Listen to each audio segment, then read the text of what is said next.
किसी गांव में एक साधु रहा करता था। वह जब भी नाचता था तभी बारिश होती थी। इसलिए गांव के लोगों को जब भी बारिश की जरूरत होती तब यह लोग उस साधु के पास जाते और उनसे अनुरोध करते कि वह नाचे, और जब वह नाचने लगते तो बारिश जरूर होती थी। कुछ दिनों बाद 4 लड़के शहर से गांव में घूमने आए। जब उन्हें यह बात पता चली कि किसी साधु के नाचने से बारिश होती है तो उन्हें यकीन नहीं हुआ। शहरी पढ़ाई लिखाई के घमंड में उन्होंने गांव वालों को चुनौती दे दी कि अगर हम भी नाचेंगे तो बारिश होगी, और अगर हमारे नाचने से बारिश नहीं हुई तो साधु के नाचने से भी बारिश नहीं होगी। अगले दिन सुबह सुबह गांव वाले उन चारों लड़कों को लेकर साधु के कुटिया के पास पहुंचे। गांव वालों ने साधु को सारी बात बताई। फिर उन लड़कों ने नाचना शुरू किया।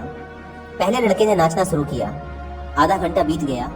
फिर पहला लड़का थक कर बैठ गया, पर बादल नहीं दिखे। कुछ देर बाद दूसरे लड़के ने नाचना शुरू किया, और 1 घंटे बीतते बीतते वह भी थक कर बैठ गया। बाकी दोनों लड़कों ने भी ऐसा ही किया, पर बारिश नहीं हुई। अब साधु की बारी थी। उसने नाचना शुरू किया। 1 घंटा बीत गया, पर बारिश नहीं हुई। साधु फिर भी नहीं रुका, वह नाचता ही रहा। नाचते नाचते 2 घंटे बीत गए, पर बारिश नहीं हुई।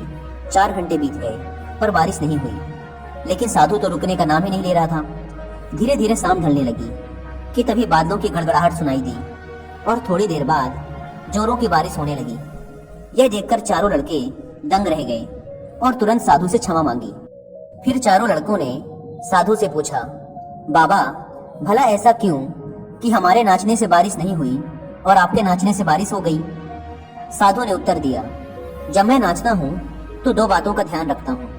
पहली बात तो मैं यह सोचता हूँ कि अगर मैं नाचूंगा तो बारिश को होना ही पड़ेगा, और दूसरी यह कि मैं तब तक नाचूंगा जब तक कि बारिश ना हो जाए। सफलता पाने वाले में भी यही गुण विद्यमान होता है।